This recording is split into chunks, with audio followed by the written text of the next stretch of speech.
Hello viewers, আসসালামু আলাইকুম। আশা করি সবাই ভালো আছেন। আল্লাহর রহমতে আমিও ভালো আছি। তো যাই হোক ভিউয়ার্স, আজকে আমাদের সামনে একজন দেখতে পাচ্ছেন, আসলে হবিগঞ্জে যারা যারা আছেন বা হবিগঞ্জে বসবাস করেন বা চলাফেরা করেন তারাই শুধু এই লোকটারে চিনবেন।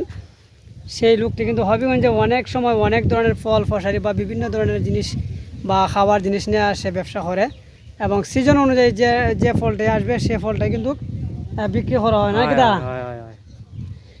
আমের সময় আম, জামের সময় জাম, সফরির সময় সফরি, খলার মানে এক কথায় টু জেড আমরা সময় আমরা যেটা আপনি সিজন অনুযায়ী পাইবেন তার কাছে কিন্তু এটাই পাইবেন। শশার সময় শশা, কিরার সময় কিরা আনি।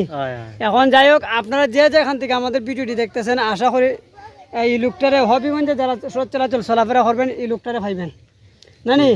এখন তুমি খো ভাই কিতা কিতা বিক্রি করো বা কোন সিজনে কোনটা?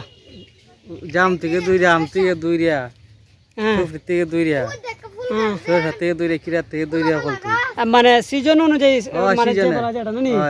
যাই হোক, আপনারা যে হবিগঞ্জে আসলে যদি ওই লোকটারে দেখেন বা কোনো কিছু বিক্রি করতেছে দেখেন, অবশ্যই তার কাছ থেকে একটা জিনিস হলেও খাইয়ে যাবেন।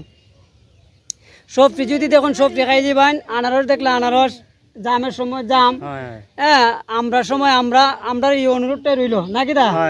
এখন তুমি দেশবাসীর কাছে দোয়া চাও যে আমার লাগে দোয়া করুন,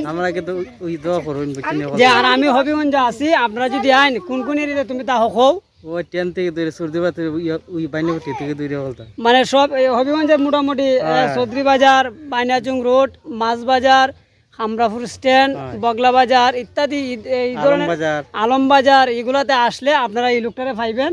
পাইলে আপনারা যদি জাম থাকে অনুরোধ করলাম জাম খাইয়ে যাবেন, যদি সফরি থাকে সফরি, আমরা থাকে আমরা খাইয়া এই লোকটার অত্যন্ত একটা দিনের বিক্রি হলো বাড়াই দেওয়া যাবেন নাকি দা। আচ্ছা, তো যাই হোক সবার সাথে দোয়া চাও বা সালাম দেও। আচ্ছা, তো যাই হোক ভিউয়ার্স, আপনারা যে জায়গা থেকে আমরা ভিডিওটি দেখতেছেন অবশ্যই ভিডিওটি একটি শেয়ার, একটি লাইক, একটি কমেন্ট দিয়ে এই বাইরের জন্য একটু সহযোগিতা হবে নাকি দা, যাদের সবাই চিনে। আমাদের এই বাইরে অনেক দিন যাবত সে ব্যবসা করতে, কতদিন যাবত? আজকে 20 বছর যাবত সে ব্যবসা করতেছে, এই এগুলার ব্যবসা করতেছে। এখন তুমি কি ব্যবসা করে সব পড়নি? সব বলে নানি, কিছু আয় ইনকাম হয়েছে বা কিছু টাকা পয়সা জমানি হয়েছে বা কেটকিরি বা সচ্চরাচর হয়েছে নি?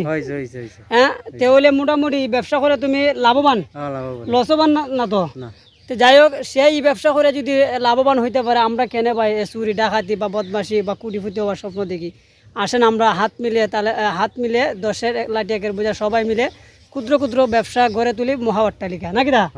তো যাই হোক, আমরা ছোট থেকে বড় হওয়ার স্বপ্ন দেখবো, আর অবশ্যই আপনারা সবাই বড় হওয়ার স্বপ্ন দেখবেন না, ছোট থেকে বড় হওয়ার স্বপ্ন দেখেন, ইনশাল্লাহ একদিন সফল হয়ে যাবেন।